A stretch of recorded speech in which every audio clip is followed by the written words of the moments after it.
What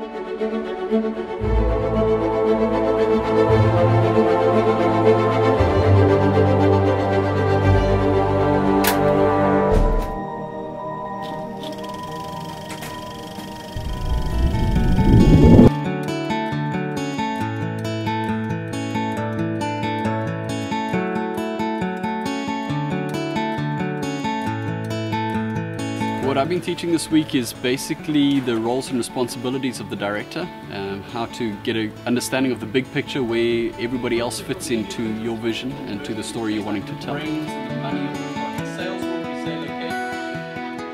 My highlight this week was really to spend and sit in the presence of Derek Broom, and he really took us on a journey of the whole aspect of directing, and some aspects was really exciting to me personally and other aspects was quite challenging. A highlight of this week has been learning more about how to mold a story together from start to finish, make it well-rounded, but how that kind of implements into how a director looks at it and then how a cameraman will look at it.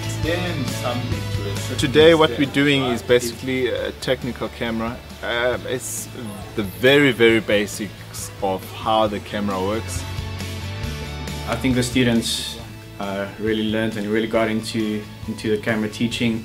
It looks like they're all excited to get started on practicals with cameras. So it's going to be really exciting to see how they do with the camera work.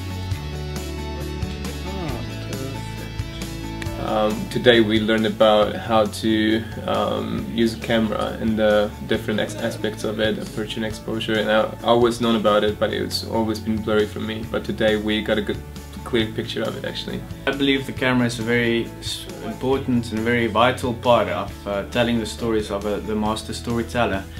We use our cameras to go look for these stories and find them and capture them and then share them with the rest of the world. My technology is always trying to match up to what God created, and in many cases it doesn't even come close. I believe God's really been on a journey with me personally, but I think it's now a time where the story that's inside of me needs to get out to a lot of people out there.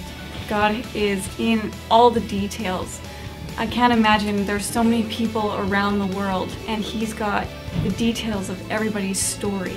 Directing teaches me a lot about Jesus as the master storyteller, because I think 2,000 years later we still quote Jesus pretty much word for word. His stories and parables impact lives on a daily basis. Why were they so powerful? What was so good about them, and how can we do the same? How can we tell stories that influence and change lives?